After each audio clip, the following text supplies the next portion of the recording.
Welcome back everyone to another Kuta worksheet tutorial. Today we're going to be taking on fractions, decimals, and percents and how to convert between the three of them. Let's go ahead and get started. So here we have write each as a decimal, round to the thousandths place. Tough word to say. What is the thousandths place? Well, I'm going to go down here to kind of give us an example. This number 10 is a great one.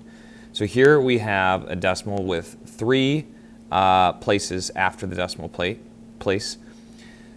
So the first one is the tenths place. Then you have the hundredths.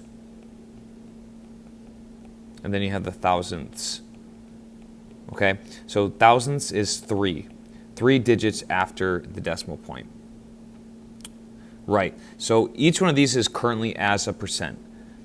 Now, one thing to keep in mind, percents are out of 100, obviously, and that is equal to the whole. And we're talking about the whole in terms of parts and fractions. We're talking about 1. So if you ate 100% of a pizza, okay, let me draw a pizza real quick. You ate 100% of the pizza. That would mean that you ate the whole pizza. Let me throw some pepperoni on there, maybe. Pepperoni. Okay, you ate the whole pizza. If you ate 50% of the pizza, well, now we're talking about something different. So 50%, that'd be half of 1. Well, you could either write it as a fraction, which most of us are familiar with, or as a decimal. Decimal means when we actually do the division here and we get a decimal. Okay? All of these mean the same thing. This is how you convert between the three of them. But right now we're just going from a percent to decimal. So how do we do that? Well, we're going to take 90. Okay, and there's a couple of different ways to do this. The easiest way is to put the decimal here, okay, because technically 90 can be written as 90.0 or whatever you want, but you don't really need the 0.0 if you know it's 90. And what we're going to do is to convert it from a percent to a decimal, the number needs to get smaller. So we move the decimal 2 places to the left. Okay, so obviously it got smaller from 50 to 0.5. The number got smaller, so move it 2 places to the left. So this becomes 0.9. Now if you want, you can put 0.90, which just says to round to the thousandths place, but we don't really need to worry about that because it only goes to 0.9. So 0.9 is our answer. Let's go to number 3.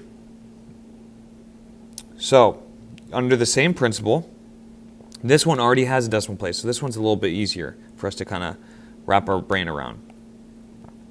So we have 115.9%. Again, we're going to move this the decimal 2 places to the left.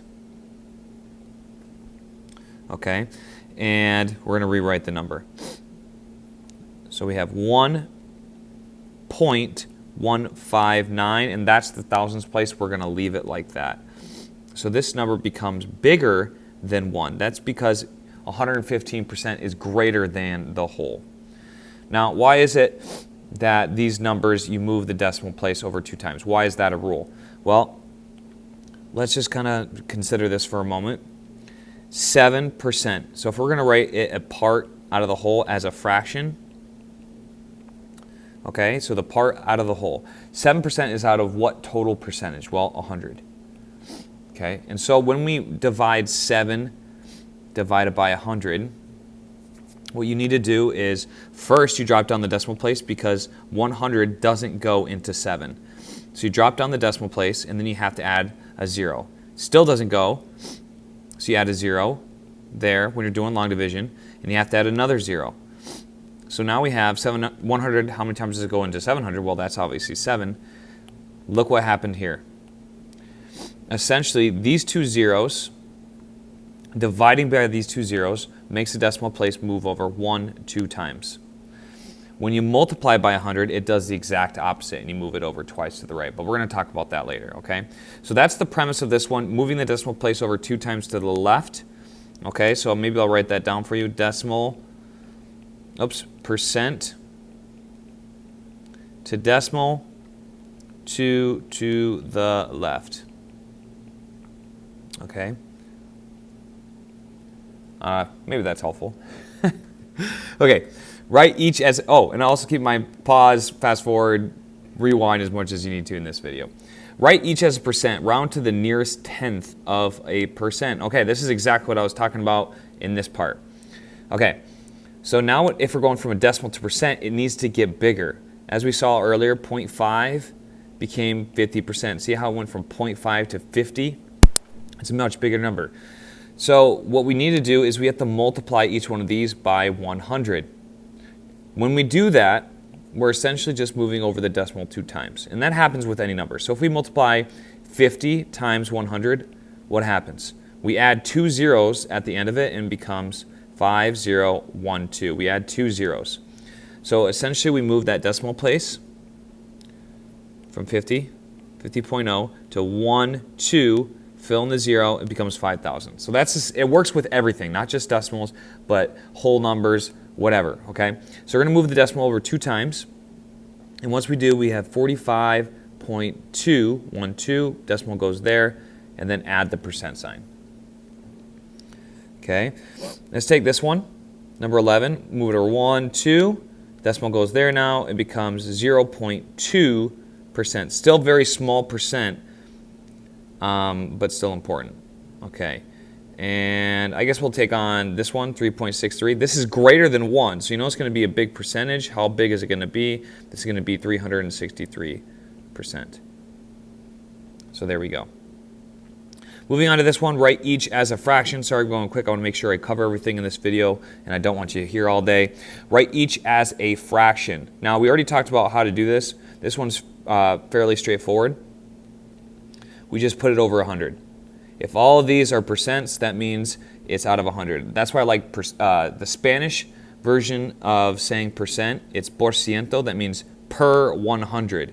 So that's a really good indication that we put it over 100. So with 25 over 100, we should probably reduce. Both of these have 25 as a factor, so this reduces to 1 over 4. Always reduce if possible. Let's see if we can take another one. All these you just change to, for example, 80 out of 100, but then you reduce. Both those 20 goes into, so we have 4 over 5 after dividing by 20 to top and bottom. What you do to the top, you got to do to the bottom. With 6.6%, there's a cool way to do this one. I'm not going to talk about it in this video, but just know that this is one of those fractions you should recognize. So remember, 1/3 equals 33.3%, and that's repeating. So obviously, this one is going to be 2 over 3 equals 66.6%. Okay, there's a cool way to do that. I'll talk about that in a different video. Write each as a percent. Use repeating decimals when necessary. Okay, this is where we're going to have to actually use some division here. So we actually divide 1 divided by 2, and 2 does not go into 1, so we need to add decimal. That's what we're going to have to do with all these. 2 goes into 10 5 times, so this becomes 0.5.